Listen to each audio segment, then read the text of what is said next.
اور آج کا موضوع بڑا اہم ہے، اور وہ موضوع ہے کہ لفظ ایسٹر، لفظ کون سا جی؟ لفظ ایسٹر کے ساتھ کچھ مسائل۔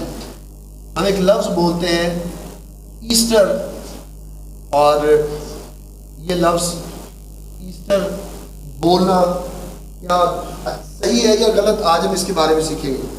لفظ ایسٹر کے ساتھ مسائل جن کا سامنا ہمیں کرنا پڑ سکتا ہے، اور شاید ہم میں سے بہت سے ایمانداروں نے کبھی یہ سامنا کیا ہو پڑھے لکھے لوگوں میں، جب ہم لفظ ایسٹر کا استعمال کرتے ہیں۔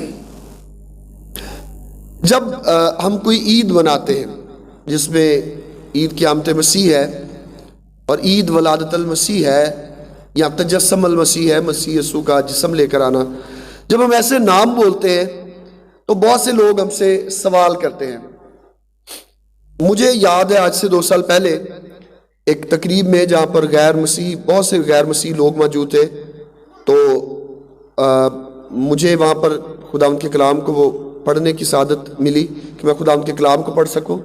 تو میں نے کلام پڑھنے سے پہلے سب کو ہی کہا کہ سب لوگوں کو میری جانب سے عید تجسم المسیح مبارک ہو، اور میں نے لفظ کرسمس کا استعمال نہیں کیا، ولادت المسیح نہیں کہا، تجسم المسیح جان بوجھ کر کیا تاکہ جو غیر مسیح لوگ بیٹھے ہیں وہ آئیں، پوچھیں اور سوال کریں۔ تو میں نے تلاوت کی، تلاوت کے بعد میں جب نیچے آ گیا، خادم جنہوں نے کلام سنا تو انہوں نے کلام پیش کیا۔ شرون یہ بچوں کو ذرا اندر لے آئے۔ تو جب وہ پروگرام ختم ہوا اور کھانے کا وقت تھا تو بہت سے غیر مسیح لوگ وہ پاس آئے، انہوں نے کہا جی آج آپ نے یہ لفظ بولا ہے عید تجسم المسیح، لفظ تجسم کا کیا مطلب ہے؟ تو میں نے انہیں بتایا کہ ہم یہ یقین رکھتے ہیں کہ خدا خود جسم لے کر اس دنیا میں آیا، اور جیسے یوحنا کی انجیل میں لکھا ہے کہ کلام مجسم ہوا، کلمہ مجسم ہو کر جسم لے کر آیا، تو اس لیے ہم اس عید کو عید تجسم المسیح کہتے ہیں۔ کرسمس گویا انگلش کا لفظ ہے، یہاں دوسری زبانیں بھی اس میں موجود ہیں، جس میں یونانی لفظ بھی ہے، کرائسٹ اور ماس سے مل کر یہ بنا ہے۔ یہ یسوع مسیح کے جسم لینے یا اس کے جسم میں آنے کے بارے میں بیان کرتا ہے۔ لیکن جب ہم لفظ ایسٹر کی بات کرتے ہیں اور ہم اسے جوڑتے ہیں مسیح یسوع کے جی اٹھنے کے بارے میں، تو یہ لفظ ہمیں کہیں پر بھی جڑتا ہوا نظر نہیں آتا۔ جب ہم ایسٹر لفظ کو دیکھتے ہیں تو اس کے لیے ایک دیوی ہے جس کا نام اسٹور ہے، اسے اردو میں استارات بھی کہتے ہیں، اور اس دیوی کو بہار کی دیوی کہا جاتا ہے۔ کون سی دیوی؟ بہار کی دیوی، انگریزی میں سے فرٹیلٹی، گاڈس آف فرٹیلٹی بھی کہا جاتا ہے۔ تو یہ جو استارات دیوی تھی، ایسٹور اسے کہا جاتا ہے، وہ لوگ جو یونانی لوگ اسے مانتے تھے، ان کا یہ کہنا تھا، ان کا یہ ماننا تھا کہ اگر کسی کے ہاں بچہ پیدا نہیں ہوتا، اگر کوئی بے اولاد ہے اور وہ اس دیوی کے مندر پر جائے، تاریخ اس کے بارے میں بیان کرتی ہے، اور وہ شخص، وہ جوڑا اس کے مندر میں جائے، اور جو کچھ وہاں کے کاہن، جو مندر کے کاہن ان سے کہتے ہیں، پجاری جو ان سے کہتے ہیں، اگر وہ ان کی منتیں پوری کریں تو یہ جو دیوی، جو فرٹیلٹی کی دیوی، جو باراوری کی یا افزائش نسل کی دیوی تھی، ان کا یہ ماننا تھا کہ وہ انہیں اولاد دیتی تھی۔ اور یہ لوگ اس دیوی کے دن کو ایسٹر کے طور پر منایا کرتے تھے، اور یہ دن بھی تقریباً انہی ایام میں، بہار کے ایام میں، مارچ یا اپریل میں ہی منایا جاتا ہے اس دیوی کا دن، اور اسے ایسٹر کہا جاتا تھا۔ اور اس دن میں کیا ہوتا کہ لوگ ایک دوسرے کو انڈے جو ہے وہ تحفے میں دیا کرتے، اور انڈا کسی کو تحفے میں دینا یہ اس بات کا اظہار تھا کہ وہ، جیسے ہم کرسمس پر کیک دیتے ہیں، انڈا اس بات کا اظہار کرتا تھا کہ اگر اس نے کسی نے تحفے میں انڈا اسے دیا ہے تو یہ اس بات کا اظہار کرتا تھا کہ وہ بھی اس دیوی کی عید میں شامل ہے۔ اور اسی کے ساتھ جو خرگوش ہیں، سرندیم خرگوش کتنی دفعہ بچے دیتے ہیں؟ ہر سیزن تقریباً، چاند کے ساتھ کوئی ان کا، جی ہر چاند کی جب 14ویں ہوتی ہے اس پہ وہ خرگوش جو ہے بچے دیتے ہیں، یعنی سال میں بہت زیادہ جو نسل بڑھتی ہے وہ اس خرگوش کی نسل بڑھتی ہے. تو اس دیوی استرات یا اسٹور کے مندر میں خرگوش جو ہے اس کی قربانی بھی کی جاتی تھی. اور قربانی کرنا یہ تھا کہ یہ جو زیادہ نسل پیدا کرنے والا جانور ہے یہ بھی اسی دیوی کا غلام ہے, اور اس دیوی کی وجہ سے خرگوش جو ہے وہ بھی ہر مہینے میں 2 دفعہ بچے دیتے ہیں. اب جب مسیحیت وہ یورپ میں آئی, اور میں نے ایک دفعہ پہلے بھی اس کا ذکر کیا جب ہم نے 40 ایام ان کے بارے میں بات کی, اور مسیحیت جب یہاں پر آئی, یونان میں آئی, اور یہاں پر لانے والا خداوند کا بندہ پالوس ہے, لیکن وہ مسیحیت جو تلوار کے زور پر آئی, اور اسے لانے والا ایک بادشاہ تھا جو کہ کانسٹنٹائن تھا. جب وہ روم میں آیا اور اس نے روم کو فتح کیا جو کہ پہلے غیر اقوام کے لوگوں کے رہنے کی جگہ تھی, تو اس نے ایک اعلان کیا اور کہا کہ اگر کوئی یسوع پر ایمان لے آئے, مسیحی بن جائے, ایمان لائے نہیں بلکہ اس نے کہا جو کوئی کہے کہ میں مسیحی ہوں اس کو بخش دیا جائے گا, اور جو کوئی کہے کہ میں مسیح نہیں ہوں اپنے مذہب میں رہنا چاہتا ہے تو اسے تلوار سے مار دیا جائے گا. تاریخ اس کے بارے میں بیان کرتی ہے, ایک بہت بڑے انسائکلوپیڈیا کی کتاب ہے, انسائکلوپیڈیا آف بریٹینیکا, اس میں ہمیں اس بات کا ذکر ملتا ہے. اور تاریخ میں اگر آپ اسے کھنگالیں, تاریخ کی کتب کو پڑھیں تو اس بات کا ذکر ملتا ہے کہ لوگ جو دوسرے مذاہب سے تعلق رکھتے تھے, ہم تو اس بات بھی یقین کرتے ہیں کہ یسوع پر ایمان لانا, اسے اپنا شخصی نجات دہندہ قبول کرنا یہ ضروری ہے, لیکن کانسٹنٹائن نے جو بادشاہ تھا کنستنطین اسے کہا جاتا ہے, اس نے یہ کہا کہ اگر کوئی اپنے آپ کو مسیحی کہتا ہے تو اسے چھوڑ دیا جائے گا, نہیں تو اسے اس کے بچوں کو تلوار سے قتل کر دیا جائے گا. اور لوگوں نے کیا کیا کہ وہ دڑا دڑ مسیحیت میں آتے گئے, انہوں نے گلے میں سلیب پہننا شروع کر دی, انہوں نے اپنے آپ کو مسیح کہنا شروع کر دیا, لیکن ان کے اندر سے یہ باتیں جو بت پرستی کی باتیں تھیں وہ نہ نکل سکی. اور اس کی وجہ کیا تھی؟ وجہ یہ تھی کہ ایمان دل سے نہیں لائے تھے بلکہ جذباتیت اس میں شامل تھی. اور یاد رکھیں کہ جب ہم مسیح پر ایمان لاتے ہیں اور دل کی بجائے اس میں ہمارے جذبات اور ہماری فیلنگز شامل ہو جاتی ہیں تو جذباتی مسیح کبھی بھی مسیح کے ساتھ چل نہیں سکتا. ہمیں خداوند کے کلام میں پطرس کا ذکر ملتا ہے, وہ بڑا جذباتی تھا, بار بار کہتا ہے یسوع میں تیرے ساتھ مرنے کے لیے بھی تیار ہوں, لیکن جیسے ہی پریشانیاں دیکھی جذبات ٹھنڈے پڑ گئے. یہی جذباتی مسیح جب کانسٹنٹائن جو دوسری صدی میں آیا اس کے کہنے پر وہ بھی مسیحیت میں آئے تو انہوں نے یہ سوال کیا کہ یہ بت, یہ عیدیں جو ہم مناتے ہیں انہیں ہم کس چیز کا نام دیں. تو کانسٹنٹائن نے اس وقت کے بڑے مذہبی رہنما کو اکٹھا کیا اور پوچھا کہ اگر لوگ آنا چاہتے ہیں اور ہم اس کے ساتھ یہ چھوٹی چھوٹی چیزیں, یہ بت پرستی, یہ تصویریں, یہ مجسمے اگر وہ بھی لے آئیں تو کیا خیال ہے؟ مسیحیوں کی تعداد تو بڑھ سکتی ہے. ہم روم کو ایک ایسا ملک یا ایسا شہر بنا دیں گے جہاں پر سرکاری مذہب جو ہے مسیحیت ہوگا, تو کیا ایسا کیا جا سکتا ہے؟ ان لوگوں نے کہا کیا جا سکتا ہے. لیکن کیا ہوا کہ وہ مسیحی جو اس دور میں مسیحیت میں آئے اس میں بہت سارے استرات, ایسٹور دیوی کے ماننے والے بھی تھے. یہاں پر مسیحی, آپ کو بتانا چاہتا ہوں کہ دوسری صدی سے پہلے وہ مسیح یسوع کے جی اٹھنے کی عید کو صرف ایک دن نہیں منایا کرتے تھے بلکہ ہر اتوار سبت کے بعد کا جو اگلا دن ہوتا تھا وہ اس میں اکٹھے ہوتے, دعا کرتے. ابتدائی کلیسیاں یا ابتدائی مسیحی وہ سبت کے دن عبادت نہیں کر رہے تھے کیونکہ سبت کے دن تو کوئی کام کرنا ہی جائز نہیں تھا. سبت کے دن تو ساز بھی نہیں بجا سکتے تھے.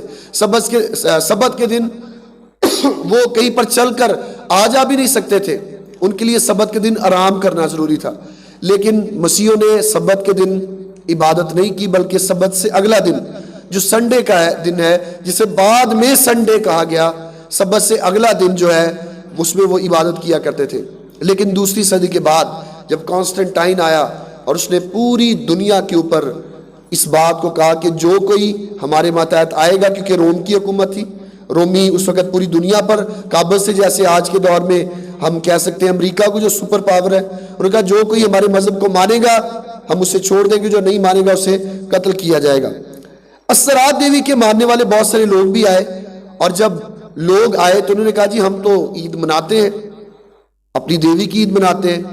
تو انہوں نے مذہبی رہنماؤں نے اس بات کی اجازت دی, تاریخ اس بات کی شاہد اور گواہ ہے کہ انہوں نے کہا کہ تم عید مناؤ لیکن اس طرح مناؤ کہ یہ یسوع کے جی اٹھنے کا دن ہے۔ اب نہ یسوع مسیح کے جی اٹھنے کے ساتھ لفظ ایسٹر لگتا ہے، نہ یسوع مسیح کے جی اٹھنے کے ساتھ ہم انڈے کو تشبیہ دے سکتے ہیں، نہ یسوع کے جی اٹھنے کے ساتھ خرگوش کو تشبیہ دے سکتے ہیں۔ ہمارے ملک میں بہت کم ہے، لیکن بہت سی جو بہت پڑھی لکھی کلیسیاں ہیں جو کراچی میں، لاہور میں، اسلام آباد میں رہتے ہیں، وہ عید کی صبح، عید قیامت المسیح کی صبح جو عبادت ہوتی ہے اس میں وہ انڈے تقسیم کرتے ہیں۔ اور اگر آپ شاید گھروں میں کسی کے کیلنڈر لگا ہو تو اس پر انڈے، جہاں پر عید قیامت مسیح کے دن آتا ہے اس پر انڈے کی تصویر بنی ہوتی ہے۔ ٹی وی پر بھی آپ آئندہ دنوں میں دیکھیں گے بہت سے مسیح چینلز وہ انڈا جو ہے اس کو ساتھ چلائیں گے۔ حالانکہ مسیح یسوع کے جی اٹھنے سے ہم انڈے کو کبھی نہیں جوڑ سکتے، قبر سے جی اٹھے، یسوع مسیح انڈے سے تو نہیں نکلے، لیکن کیونکہ یہ عورت، اس کا نام اور اس کی تشبیہات اس ساتھ ساتھ چلتی آ رہی تھی، تو مسیحوں نے بھی اسی لفظ کو اپنا لیا۔ اور آج بھی بہت سے لوگ، جس میں بہت سے پڑھے لکھے لوگ ہیں، وہ مسیح یسوع کے جی اٹھنے کے دن کو بجائے اس کے کہ عید قیامت المسیح مبارک ہو، بجائے اس کے کہ یہ کہے کہ عید مبارک ہو، آپ عید ہی کہہ سکتے ہیں، عید مبارک ہو، بجائے اس کے کہ ہم انگریزی میں کہیں ہیپی ریزوریکشن ڈے، ہم لفظ بولتے ہیں ایسٹر مبارک ہو۔ ایسٹر کا لفظ خداوند یسوع مسیح کے جی اٹھنے کے ساتھ کسی بھی طور پر تعلق نہیں رکھتا، اور خداوند کے کلام میں بھی ہمیں ایسی ہی مکروہات اور ایسے ہی برے کام ہوتے ہوئے نظر آ رہے ہیں۔ میں نے ایک حوالہ آپ کے سامنے رکھا تھا ہزقیل کی کتاب میں سے کہ لوگ ہیکل کی طرف پیچھا کر کے سورج دیوتا، سورج جو دیوتا ہے وہ اس کو سجدہ کر رہے ہیں، وہ اس کے سامنے دیے جلا رہے تھے۔ ہمیں دنوں کو منانا ہے، ہمیں دنوں کو منانا ہے، اس میں عبادت کرنی ہے، لیکن ان کو اس طرح ماننا ہے جس طرح خدا ان کا کلام بیان کرتا ہے۔ مثال کے طور پر جیسے میں نے شروع میں آپ سے بات کی کہ میں نے اس تقریب میں یہ کہا کہ تمام مسیحوں کو عید تجسم المسیح مبارک ہو۔ اب میں جاؤں اور کسی جگہ پر جا کے کہوں کہ ایسٹر مبارک ہو، اور وہ کہے کہ ایسٹر لفظ، اور بائبل مقدس میں ایک بھی جگہ پر ایسٹر لفظ جو ہے وہ نہیں آیا۔ ایسٹر لفظ بائبل میں نئے عہد نامہ یہاں تک کہ پرانے عہد نامہ میں بھی یہ لفظ نہیں آیا، لیکن جو لفظ بائبل میں نہیں آیا وہ مسیحیت میں کیسا آ گیا؟ اس کی وجہ یہ ہے کہ یہ دن ایک بہت بڑا دن ہے، مسیح یسوع کے جی اٹھنے کا دن۔ ہم اپنی زبان سے ایک دوسرے کو جب مبارک بھی دیتے ہیں تو یہ کہتے ہیں ایسٹر مبارک ہو، حالانکہ یسوع کے جی اٹھنے کے ساتھ اس کا کوئی تعلق نہیں۔ لیکن ابلیس نے ایک ایسا کام کر دیا کہ ہم جی اٹھے مسیحا کے بارے میں خوشی کے ساتھ ایک دوسرے کو مبارکباد بھی نہ دے سکے، بلکہ لفظ ہی اس نے ہمارے لیے بدل کر رکھ دی ہے۔ یاد رکھیں خدا ان کے کلام میں لکھا ہے کہ لفظ مار ڈالتے ہیں۔ لفظ کیا کرتے ہیں؟ مار ڈالتے ہیں، اور کلام میں لکھا ہے روح زندہ کرتا ہے۔ میرے ساتھ ایک حوالہ نکالیے گا، مقدس پالوس رسول کا رومیو کی کلیسا کے نام خط، اس کا 6 باب اور اس کی 3 آیت سے 5 آیت، رومیو 6 اور اس کی 3 سے 5 آیت۔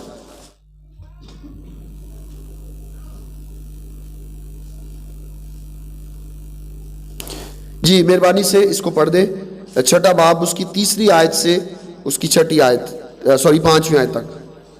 کیا تم نہیں جانتے کہ جتنوں نے یسوع میں شامل ہونے کا بپتسمہ لیا اس کی موت میں شامل ہونے کا بپتسمہ لیا، بس موت میں شامل ہونے کے بپتسمہ کے وسیلہ سے ہم اس کے ساتھ دفن ہوئے، تاکہ جس طرح مسیح باپ کے جلال کے وسیلہ سے مردوں میں سے جلایا گیا، اسی طرح ہم بھی نئی زندگی میں چلے، کیونکہ جب ہم اس کی موت کی مشابہت سے اس کے ساتھ پیوست ہو گئے تو بے شک اس کے جی اٹھنے کی مشابہت سے بھی اس کے ساتھ پیوست ہوں گے۔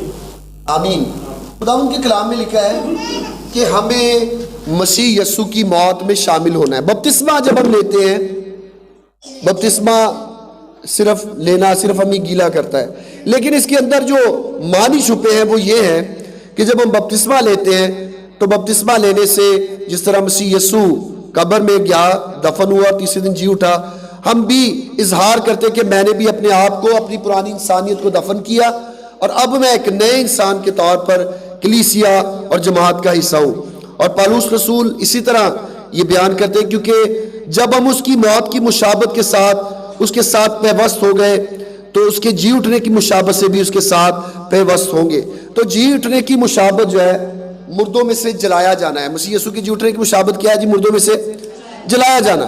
اگر ہم عید بھی منا رہے ہیں، ہمارا ایمان بھی یہ ہے کہ آج یسوع جی اٹھا، گیت بھی گا رہے ہیلیلویا بولو یسوع زندہ ہو گیا، لیکن لفظ بول رہے ہیں ہیپی ایسٹر، تو یہ مسیح یسوع کی موت کے ساتھ کوئی مشابہت پیدا نہیں کرتا، یہ مسیح یسوع کی موت کے ساتھ ملتا جلتا لفظ نہیں، اور نہ یہ مسیح یسوع کے جی اٹھنے کے ساتھ ملتا جلتا لفظ ہے۔ مسیح یسوع کے جی اٹھنے کے ساتھ ملتا جلتا جو لفظ ہے وہ یہ ہے کہ عید قیامت مسیح، یعنی مسیح یسوع کا مردوں میں سے زندہ ہونا۔ لفظ قیامت جو ہے، قیامت جو لفظ ہے، اسے غیر اقوام میں بڑے اور طور پر سمجھا جاتا ہے۔ لفظ قیامت جو ہے غیر قومیں سمجھتی ہے کہ قیامت کا دن جو ہے یا قیامت جو ہے اس کا مطلب ہے کہ بڑے دکھ کا دن، بڑی پریشانی کا دن، لیکن مسیحوں کے لیے جو لفظ قیامت ہے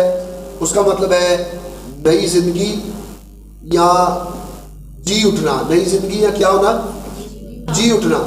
اب ایک طرف لفظ ایسٹر ہے جس کا مطلب ہے نئی زندگی، انڈا جب انڈے میں سے چوزا نکلتا ہے تو وہ ایک نئی زندگی ملتی ہے، خرگوش وہ بھی افزائش نسل یا نسل کو آگے بڑھانے کا ایک نشان ہے، لیکن یہ سب چیزیں مسیحیت کے ساتھ تعلق نہیں رکھتی، مسیحیت کے ساتھ ایک ہی چیز تعلق رکھتی ہے اور وہ ہے قیامت۔ لفظ قیامت جو ہے یہ مسیحیت کے ساتھ تعلق رکھتا ہے، اور کلام یہ لکھا ہے مسیح یسوع نے کہا قیامت اور زندگی کون ہے؟ میں ہوں، زندگی بھی میں دیتا ہوں، اور اگر کوئی مر جائے تو اسے دوبارہ سے زندہ بھی میں کرتا ہوں، یعنی قیامت بھی اس کی میں ہوں۔ اور جب ہم لفظ ایسٹر استعمال کرتے ہیں، شاید ہم کبھی بھولے بسرے اس کو کر بھی لیں، بول بھی لیں، کوئی گناہ نہیں ہوگا، لیکن جب ہم یہ لفظ بولیں گے کہ عید قیامت مسیح مبارک ہو، اپنے میسیجز میں ہم اپنے دوستوں کو وش کرنے میں، ہم گلے ملنے میں ان کو کہیں کہ عید قیامت مسیح مبارک ہو، یا زیادہ لمبا نہیں بول سکتے تو عید بول دیں، یا انگریزی میں کہنا ہے ہیپی ایسٹر کی بجائے ہیپی ریزوریکشن ڈے ہم ایک دوسرے کو کہہ سکتے ہیں، تو اس کا مطلب یہ ہے کہ مسیح یسوع کے مردوں میں سے جی اٹھنے کی عید ہمیں مبارک ہو۔ پالوس رسول یہ کہتے ہیں کہ جس طرح بپتسمہ مسیح یسوع کی موت میں شامل ہونے کا ایک نشان ہے، یا اس میں سے یہ ایک مشابہت پیدا کرتا ہے، ہمیں یہ یاد رکھنا ہے کہ جب ہم لفظ قیامت استعمال کرتے ہیں کہ عید قیامت المسیح مبارک ہو، تو یہ لفظ مسیح یسوع کے مردوں میں سے جی اٹھنے کے بارے میں ہمیں بیان کرتا ہے۔ اب سوال یہ پیدا ہوتا ہے کہ اگر ہم لفظ ایسٹر استعمال کرتے ہیں تو کیا ہم اس دیوی کی عید میں شامل ہیں؟ بہت سے لوگ یہ بھی کہتے ہیں کہ جی خبردار ایسٹر لفظ نہیں کہنا، ایسا کرنے سے تو ہم اس دیوی کی عید میں شامل ہو جائیں گے۔ ایسا نہیں ہوگا، شامل ہم نہیں ہوں گے، لیکن جب ہم نے جان لیا اور ہم نے سیکھ لیا تو پھر ہمیں یہ ضروری ہے کہ ہم اس لفظ کو بولنا بھی ترک کر دیں، اس لفظ کو بولنا ترک کر دیں، کیونکہ یہ لفظ ایسٹر جو ہے یہ مسیح یسوع کے جی اٹھنے کے ساتھ کسی بھی طور پر تعلق نہیں رکھتا۔ تو جب تعلق نہیں رکھتا تو آہستہ آہستہ ہمیں اسے چھوڑنا ہوگا۔ خداوند کے کلام کو سیکھنے سے پہلے اور اس بات کو جاننے سے پہلے میں بھی آپ کی طرح ہیپی ایسٹر ہی کہا کرتا تھا، لیکن جب میں نے اس لفظ پر غور کیا کہ یہ تو ہم منا بھی عید رہے ہیں، عید قیامت مسیح یسوع کی مردے میں سے جی اٹھنے کی عید کی خوشی کر رہے ہیں، اور ہم لفظ بھی نہیں بول رہے۔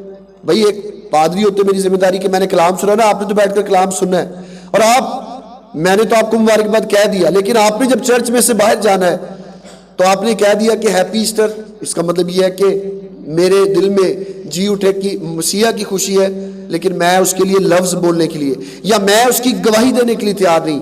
جب ہم کرسمس کی مبارکباد دیتے ہیں، ہیپی کرسمس، میری کرسمس کہتے ہیں، تو ہم اس بات کی گواہی دیتے ہیں کہ میں اس کی اس خوشی میں، اس کے پیدا ہونے کی خوشی میں شامل ہوں۔ اور جب ہم یہ کہتے ہیں کہ ہیپی ریزوریکشن ڈے یا ہیپی ایسٹر، تو ہم اس بات کی گواہی دیتے ہیں کہ یسوع جیسے میرے لیے جی اٹھا، مبارک ہو آپ کو بھی یہ عید کی کہ یسوع آپ کے لیے بھی جی اٹھا ہے۔ لفظ یاد رکھے، کلام میں لکھا ہے لفظ مار ڈالتے ہیں، لفظ کیا کرتے ہیں؟ لیکن کلام میں لکھا ہے روح زندہ کرتا ہے۔ روح القدس وہ ہمیں تحریک دیتا ہے کہ اگر ہم نے خداوند کے ساتھ چلنا ہے تو ہمارے الفاظ کا چناؤ، ہماری باتوں کو چناؤ درست ہو، تاکہ ایسا کرنے سے خداوند کے نام کو جلال ملے۔ لفظ ایسٹر کسی بھی طور پر یسوع مسیح کے جی اٹھنے سے تعلق نہیں رکھتا۔ اور کیوں نہیں رکھتا؟ کیونکہ لفظ ایسٹر بائبل مقدس میں ایک بار بھی نہیں آیا۔ عید قیامت مسیح، مردوں کی عید، مردوں میں سے جی اٹھنے کی عید، ایسے تمام الفاظ ہمیں خداوند کے کلام میں ملتے ہیں، لیکن ان تمام الفاظ میں لفظ ایسٹر ہمیں نہیں ملتا۔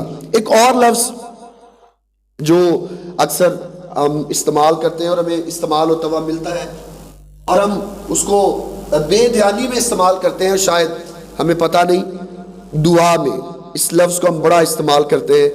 جب کوئی عبادت، بڑی عبادت ہو رہی ہے تو ہم کہتے ہیں کہ اے خداوند آج تو اس خیمہ اجتماع میں موجود ہو۔ کیا لفظ استعمال کرتے ہیں جی؟ خیمہ اجتماع۔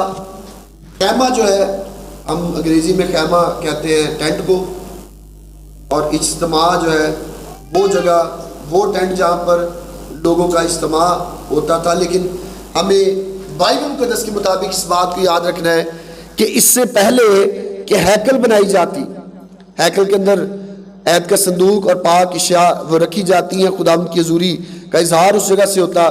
خداوند کا صندوق، عہد کا صندوق، وہ خیمہ اجتماع کے اندر تھا۔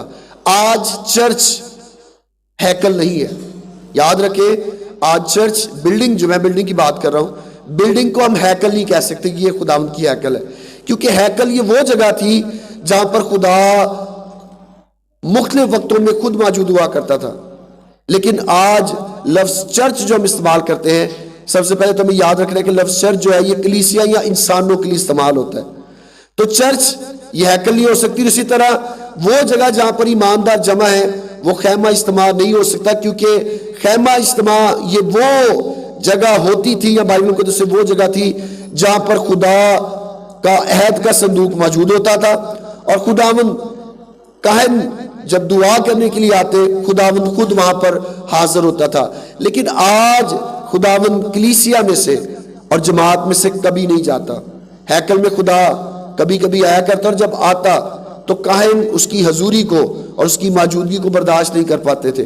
آج ہم چرچ میں اکٹھے ہوتے ہیں، آج ہم اپنے گھر میں اکٹھے ہوتے ہیں، گو کہ ہماری زندگی میں بہت سی غلطیاں بھی ہوتی ہیں، لیکن خداوند ہمیں معاف کرتا اور ہمیں قبول کرتا ہے۔ اس لیے ہم اسے چرچ بلڈنگ، چرچ کی عمارت کہہ سکتے ہیں، لیکن خیمہ اجتماع نہیں کہہ سکتے، اور نہ ہم اس عمارت کو ہیکل کہہ سکتے ہیں، کیونکہ ہیکل کے لیے خداوند کا منصوبہ بالکل فرق تھا، اور چرچ کے لیے، کلیسیا کے لیے خداوند کا منصوبہ بالکل فرق ہے۔ تو یہ دو چیزیں میں آج آپ کے سامنے رکھنا چاہتا تھا کہ ایسٹر، اس لفظ کو بولنے سے آپ کوشش کریں کہ آپ گریز کریں، کیونکہ یہ لفظ مسیح یسوع کے جی اٹھنے کی گواہی دیتا ہوا نظر نہیں آتا۔ یہ بہار کی دیوی، افزائش نسل کی دیوی ایسٹور یا استرات سے تعلق رکھتا ہے، اس کی عید سے تعلق رکھتا ہے۔ شاید ہم کسی یونانی شخص کے پاس جائیں جو اس دیوی کو مانتے ہیں، اور ہم اس کے سامنے یہ کہیں کہ جی آج ایسٹر ہے یا ہم ایسٹر منا رہے ہیں، تو ہماری گواہی خراب ہو جائے۔ لیکن جب ہم یہ کہیں کہ ہم ریزوریکشن آف جیزس کرائسٹ منا رہے ہیں یا ریزوریکشن ڈے کو منا رہے ہیں، تو ہماری ایک اچھی گواہی ہو، اور ہم سے سوال کیا جائے کہ آپ یسوع مسیح کے جی اٹھنے کی عید کو کیوں مناتے ہیں۔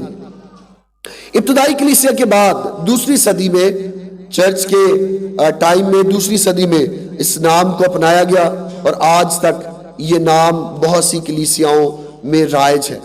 مسیح یسوع کی جی اٹھنے کی عید عید فصح بھی نہیں ہے۔ اور کون سی عید نہیں ہے؟ عید فصح بھی نہیں ہے۔ کون سی عید نہیں ہے جی؟ عید فصح۔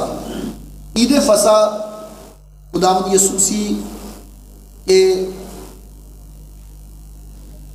قربان ہونے سے پہلے جمعرات، جب ہم مسیح یسوع کے آخری کھانے کو، آخری فصح کو مناتے ہیں، عید فصح اس دن تھی۔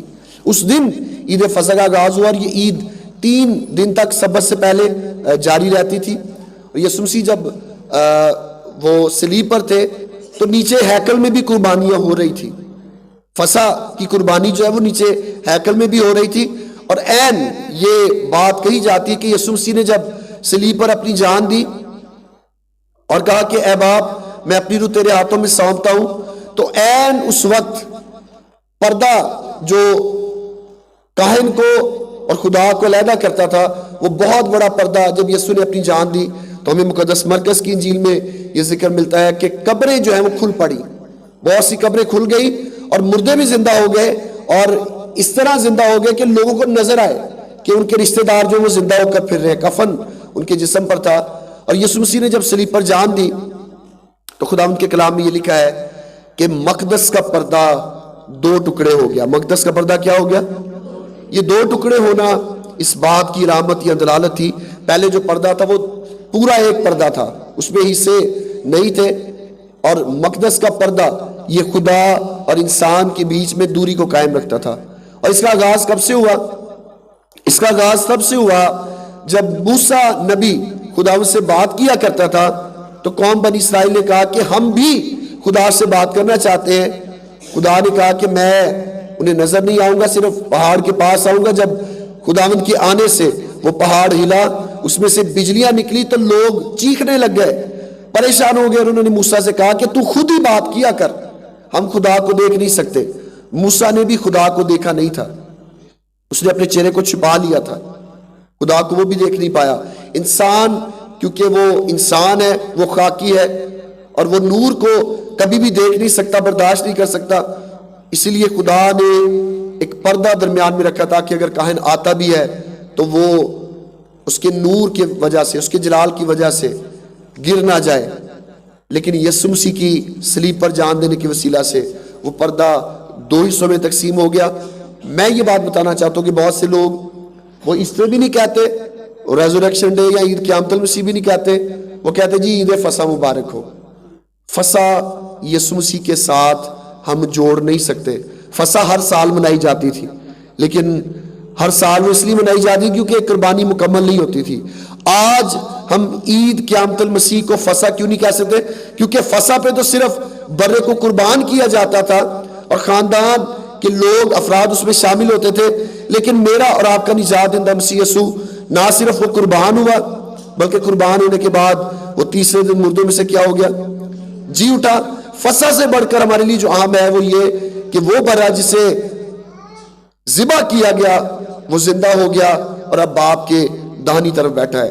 اسی لیے ہمیں لفظوں کا استعمال کرتے ہوئے، لفظوں کا چناؤ کرتے ہوئے بہت زیادہ احتیاط کرنے کی ضرورت ہے۔ ایسٹر لفظ میں نے بتایا کہ یہ یسوع مسیح کے جی اٹھنے کے ساتھ تعلق نہیں رکھتا۔ فصح یہ بھی یسوع مسیح کے جی اٹھنے سے تعلق نہیں رکھتی بلکہ یہ قربان ہونے سے تعلق رکھتی ہے۔ اس سے پہلے کہ مسیح یسوع قربان ہوتے، انہوں نے اپنے شاگردوں کے ساتھ وہ فصح جو ان کی زندگی کی آخری فصح تھی وہ کھائی۔ اس فصح میں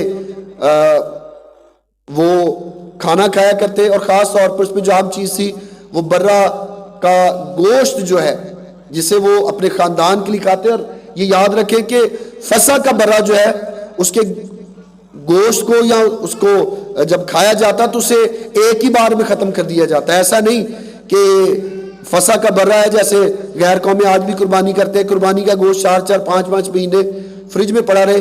فصح جب کی جاتی تو ایک ہی رات میں، اسی وقت میں ایک خاندان، دو خاندان مل کر ایک برا کرتے اور ایک ہی رات میں اس کو وہ کھا لیتے۔ اور یاد رکھیں، ہمیں یاد رکھنا ہے کہ یہ فصح یہ قوم کی مصر کی غلامی میں سے نکلنے کی یادگاری عید کی علامت ہے۔ تو مسیح یسوع نے آخری فصح کھائی، ان کے ساتھ اس بات کو منایا کہ میں تمہیں گناہ کی غلامی میں سے نکالوں گا۔ فصح کب مکمل ہوئی؟ جب یسوع نے صلیب پر جان دی، لیکن یسوع مسیح جان دینے کے بعد آج قبر میں نہیں بلکہ جی اٹھے ہیں۔ اسی لیے ہم مسیح کے جی اٹھنے کی عید کو عید فصح یا پاشکا نہیں کہہ سکتے۔ کیتھولک چرچ میں اسے پاشکا کی عید کہا جاتا ہے، پاشکا بھی فصح ہی ہے، اس کا ہی نام ہے۔ ہم اس عید کو عید قیامت المسیح اس لیے کہتے ہیں کیونکہ مسیح یسوع مردوں میں سے جی اٹھے، موت اور قبر پر انہیں فتح پائی، اسی لیے ہم اس عید کو ریزوریکشن یا عید قیامت المسیح کہتے ہیں یا کہہ سکتے ہیں۔ تو یہ آج کی بات تھی جو میں آپ تک پہنچانا چاہتا تھا، اور مجھے امید ہے کہ ضرور آپ کو کچھ نہ کچھ ضرور سیکھنے کو ملا ہوگا، اور خداوند آپ کو برکت دے۔ اگر اس حوالے سے کچھ سوال ہو تو آپ کر سکتے ہیں، ہمارے پاس 2 منٹ موجود ہیں، اس کے بعد ہم دعا کریں گے اور عبادت کو اختتام تک پہنچائیں گے۔